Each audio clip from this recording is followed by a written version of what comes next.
Sir Shah Mahmood Qureshi साहब, इन्होंने कहा सेनर एलिमेंट्स को इंगेज करना चाहिए, आगे लाना चाहिए। शाह साहब हो सकता है कि वो इस पोजीशन में हो कि वो आवाज बन सके पार्टी की मामलात के लिए, कोई मिडिल ग्राउंड स्ट्राइक करने के लिए। पहली बात तो ये जी, देखिए मैंने आपसे पहले कहा कि किसी भी जुर्म के अंदर जो शख्स बेगुनाह हो वो तो रिहा होना चाहिए, और जो गुनाह जिसने किया हुआ है उसको सज़ा होनी चाहिए।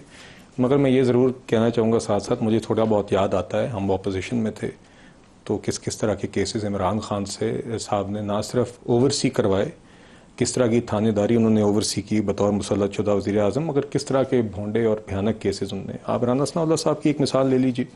बहरहाल तो इसलिए जब वो इस तरह के मुतालबे आते हैं तो मुझे फिर थोड़ी सी वो पुरानी याद भी आती है। मगर दूसरी बात जो है नदीम साहब, देखिए आप कहते हैं ना, मैं बिल्कुल शाह साहब की बात से I understand where is coming from.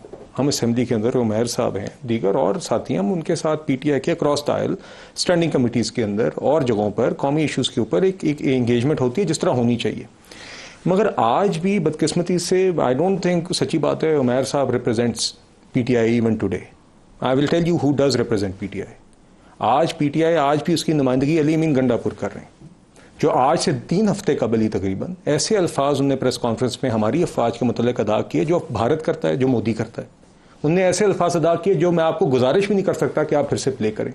वो सीएम है केपी के, उनके अल्फाज को आज भारत एफएटीएफ के मुकदमे के, अपने मुकदमे के लिए उनके अल्फाज को कोट कर रहा है। और आज भी वो शख्स सीएम केपी है, आज भी वो अफवाज और दहशतगर्दी के मुतालिक वो अल्फाज इस्तेमाल करते हैं। तो मुझे तो वो change of mind set at the decision making level, at the core level नहीं नजर आता। हाँ, आपने पिछले 1 साल के अंदर, चाहे वो फिलिस्तीन की ऑल पार्टीज कॉन्फ्रेंस थी, स्पीकर साहब की क्यादत के अंदर जो मुज़ाकरात शुरू हुए थे, जाफर एक्सप्रेस के हमले के बाद इन सिक्योरिटी ब्रीफिंग थी इन कैमरा, पहलगाम वाक़े के बाद जब हमें पता था भारत ने इजारियत करनी, एक सिक्योरिटी ब्रीफिंग हुई थी, बार बार पीटीआई नहीं आई, ये उठ के गई।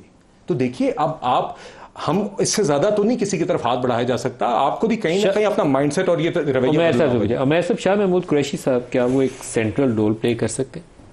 देखिए, शाह महमूद कुरैशी साहब का जितना बड़ा कद काट है, मैं समझता हूँ कि पार्टी को बड़ी अशद ज़रूरत है इस तरह के एलिमेंट्स की बाहर।